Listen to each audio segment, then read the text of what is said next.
क्या बहू, तुझे शर्म वरम नहीं आती है क्या? कितना समझाना पड़ेगा तुझे? क्या दिक्कत हुआ मम्मी जी? क्यों इतने परेशान हो रहे हैं आप? जब देखो तब सर उघाड़े बैठी रहती है तू। हाँ। अरे थोड़ा तो लाज लिहाज रख लिया करना। घर में तेरे सास ससुर रहते हैं, बहुत दुख लगता है मुझे देख के। अरे कौन से सभ्य घर की बहू है ऐसे सर उघाड़ करके बैठती हैं? क्या हुआ मम्मी जी? अब यहाँ कौन आ रहा है कि मैं सर पे दुपट्टा रख के बैठूं अपने कमरे में? अभी की बात नहीं कर रही हूँ। अभी तू अपने कमरे में बैठी है चाहे जैसे बैठे। लेकिन मैं इतना कहना चाहती हूँ कि जब तू हॉल में बैठी थी, तेरे पापा जी आकर बैठे वहां पे, तो तू सर ढक नहीं सकती थी और वहां से निकल नहीं सकती थी? जरूरी है तुझे जहां वो बैठे वहीं बैठना? समझती नहीं है तू? मम्मी जी, मैं हॉल में सब्जी काट रही थी। पापा जी को मुझसे कुछ पूछना था, इसलिए वो आ गए और मेरे पास बैठ गए। मैंने उन्हें बता दिया वो चीजें। और वैसे भी मम्मी जी, आप जरूरत से ज्यादा सोचती हैं। पापा जी मुझे अपनी बेटी की तरह मानते हैं और मैं भी उन्हें पापा जी की तरह ही मानती हूँ। तो इसमें इतनी दिक्कत की क्या बात है? सर पर पल्लू है कि नहीं, पर्दा है कि नहीं, ये सब चीजें सोचने की आपको जरूरत ही क्या है? जब पापा जी मुझे बेटी की तरह प्यार करते हैं तो फिर क्या ही दिक्कत है अगर हम बाप बेटी की तरह ही कोई काम कर रहे हो तो? अरे, तो उन्होंने कहा कि तू इस घर की बेटी है तो तू बेटी बन गई क्या? है तो तू बहू ही ना। ससुर से लिहाज तो रखना ही पड़ेगा ना। उन्हें समझ नहीं है, तुझे तो समझ होनी चाहिए। हाँ, मैं मानती हूँ मेरे ससुर जी हैं, लेकिन उनका व्यवहार मेरे साथ पिता की तरह ही है। मम्मी जी, वो अगर मेरे कमरे में कभी आते हैं, अगर दरवाजा खुला होता है ना, तो नॉक तक नहीं करते हैं, डायरेक्ट आ जाते हैं। क्योंकि वो आपकी तरह नहीं सोचते। वो यही सोचते हैं ना कि मैं उनकी बेटी हूँ। आप भी ऐसे ही सोचिए ना मम्मी जी। आप उनसे बात कीजिए ना अगर आपको कोई प्रॉब्लम है तो। पता नहीं कब समझेंगी आप। मैं सास होके तुझे चीजें समझाऊंगी? हाँ। तूने दूसरों के घरों की बहुएं नहीं देखी है? हम तो हमारे जमाने में ना ऐसे घूंघट करके जिया करते थे, और तुमसे एक पल्लू भी नहीं रखा जाता है। माना कि तुम यहाँ नहीं रहती हो, बाहर रहती हो, अपने पति के साथ सुखमय जीवन व्यतीत कर रही हो, लेकिन ससुराल आओ तो ससुराल के चाल चलन तो समझो, ससुराल में रहना तो सीखो। अरे तुम्हें रत्ती शर्म नहीं आती है? पूरी बेशरम बहू पाई है हमने। हाँ। पापा जी ने बेटी मान लिया है तो ये बेटी बन भी गई। तुम जो हो वही रहोगी, चाहे तुम कितनी भी बेटी बन लो और चाहे वो कितनी भी बेटी मान ले। मुझे ऐतराज है तेरे पापा जी के सामने तेरा सिर उघाड़ कर घूमना। मुझे ऐतराज है तेरा उनका बेटी बनना। बहू है, बहू बन के रहे, ज्यादा बेटी मत बन। मम्मी जी, मेरा कुछ भी कहना बेकार है, मुझे पता है। आपको जो सही लगता है वैसा सोचिए। मुझे कोई फर्क नहीं पड़ता है, क्योंकि मुझे पता है कि पापा जी मुझे बेटी की तरह प्यार करते हैं और मैं भी आप दोनों को माता पिता की तरह ही मानती हूँ।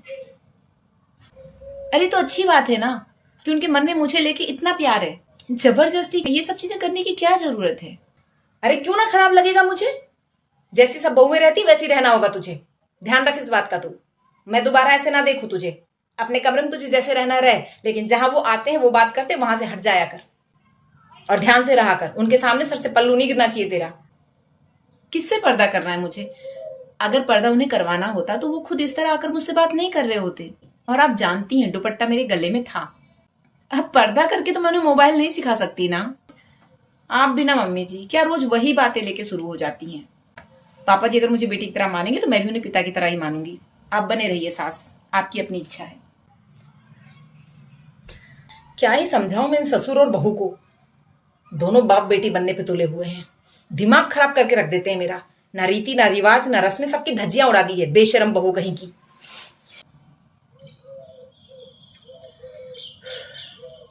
बहू। क्या हुआ मम्मी जी? आप इतने परेशान क्यों लग रहे हैं? बहू तेरे पापा जी की तबीयत बहुत खराब है। अरे बहू, तबीयत तो उनकी कल ही से ठीक ना थी। तो आपने मुझे पहले क्यों नहीं बताया? मुझे एक उम्मीद थी कि धीरे धीरे ठीक हो जाएगी। इस उम्र में छोटी मोटी परेशानियां होती हैं, पर ज्यादा ही कमजोर लग रहे हैं। और अभी तो उनको एक बार उल्टी भी हो गई। अब मुझे लग रहा है उन्हें अस्पताल में एक बार दिखा देना चाहिए। अरे कल रात को भी उनको बहुत उल्टियां हुई थी। अभी पेट भी पतला हो गया है। किसी तरह तो उनको अस्पताल ले ही जाना पड़ेगा, वरना बहुत कमजोर हो जाएंगे। लल्ला भी घर पे नहीं है। एक काम कर, तू ऑटो वाले को कॉल लगा और जल्दी से उसको बोल आने के लिए, क्योंकि उन्हें अस्पताल ले जाए बिना काम नहीं चलेगा। तू जल्दी से फोन लगा। अभी करती हूँ कॉल मैं। हाँ, लगा लगा।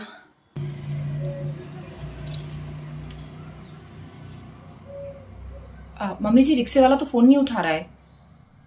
उठा उठा। भैया, आप आ सकते हैं क्या? पापा जी की तबीयत ठीक नहीं, हमें हॉस्पिटल जाना होगा। अच्छा, ठीक है। किसी और को बोल सकते हैं? ठीक है, मैं देखती हूँ, कुछ और करती हूँ। ओके ओके, धन्यवाद। क्या बोला ऑटो वाला, नहीं आ रहा है? मम्मी जी, रिक्शे वाला तो बाहर है और उसे आने में 3-4 घंटे लग जाएंगे, और किसी और का नंबर उसे पता नहीं जो हमारे एरिया में रहता हो। आज ही ये होना था, क्या करें बहू, मुझे तो कुछ समझ ही नहीं आ रहा है। बहुत मुश्किल है मम्मी जी। एक काम करें मम्मी जी, मैं आप दोनों को बाइक से लेकर चलूं? अच्छा, तुझे बाइक चलानी कब से आने लगी? आती है मम्मी जी, मायके में सीखा था। आप चलना चाहती हैं क्या, बस ये बताइए। ठीक है बहू, एक काम कर, तू बाइक ही निकाल। बहू, तू मोटरसाइकिल हम दोनों को बिठा के चला लेगी? मैं ट्रिपलिंग कर लूंगी मम्मी जी। पापा जी पीछे बैठ जाएंगे और आप पीछे बैठ के उन्हें संभाल लीजिएगा। फिर वो 1.5 किलोमीटर दूर से जहां से रिक्शा मिलता है वहां से हम लोग रिक्शा करके आगे चले जाएंगे अस्पताल तक। हाँ, मैं बाइक से आ जाऊंगी, आप दोनों ऑटो में आ जाना। मैं साथ रहूंगी ना मम्मी जी, क्यों परेशान हो रहे हैं आप? हाँ हाँ, हम वहीं से रिक्शा ले लेंगे। ठीक है ठीक है ठीक है, जल्दी कर ले फिर। जी मम्मी जी जल्दी से तैयार हो जाइए। मम्मी जी। अब क्या हुआ? मम्मी जी, मैं जीन्स टॉप पहन लूं क्या? क्यों, सलवार सूट में नहीं चला पाएगी तू मोटरसाइकिल? जींस टॉप पहनना ज्यादा जरूरी है तेरा? मम्मी जी, बाइक में जाना है। बाइक चलाते समय अगर दुपट्टा या सलवार में कुछ फंस गया तो हम सभी गिर सकते हैं। अगर आप बुरा ना माने तो मैं चेंज कर लेती हूँ। अभी मैं और कहीं कह सकती हूँ, उठा दे मजबूरी का फायदा। बेशरम तो तू वैसे भी है, अब इस वक्त तो काम करना ही है, चल कर। जी मम्मी जी, मैं अब भी चेंज करके आती हूँ। क्या काम कर रही है बहू? आइए ना मम्मी जी। जरूरी काम तो नहीं ना कर रही है? थोड़ी देर बैठ लूं यहाँ तेरे पास? हाँ बैठिए ना। पापा जी कैसे हैं अभी? कल सही टाइम पे ले गए अस्पताल हम। वरना तेरे पापा जी का पता नहीं क्या हाल हो जाता। 3 बॉटल चढ़ी उनको ग्लूकोज की, ताकत तो जैसे रही नहीं गई उनमें। मैं सच में डर गई थी। वैसे मोटरसाइकिल ठीक चला लेती है तू, वरना पता नहीं हम क्या करते। लल्ला के नहीं होने से बहुत मुश्किल हो जाती है।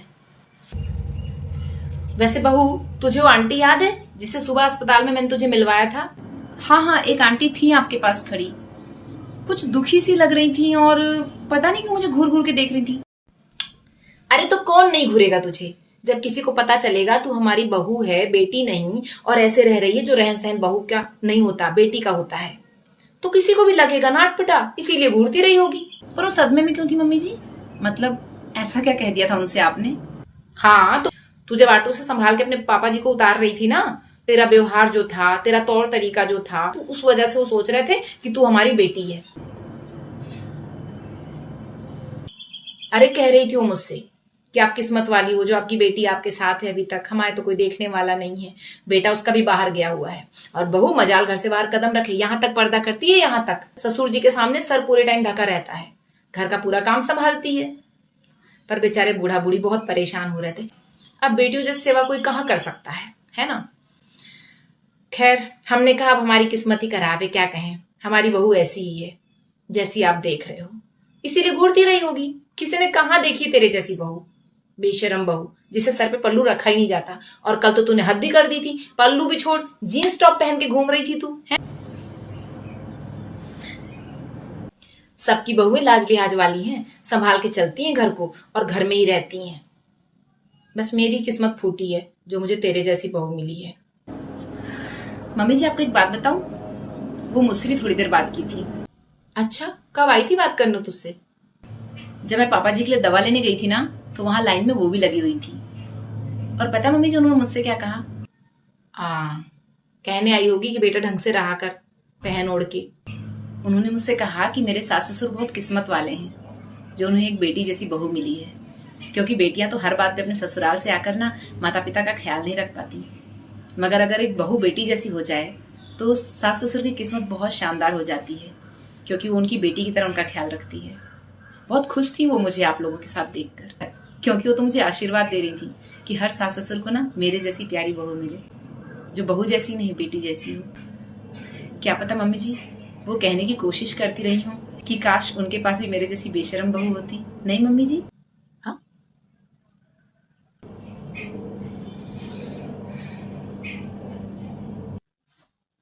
जा रही हूँ मैं तेरे पापा जी को देख लूं थोड़ा।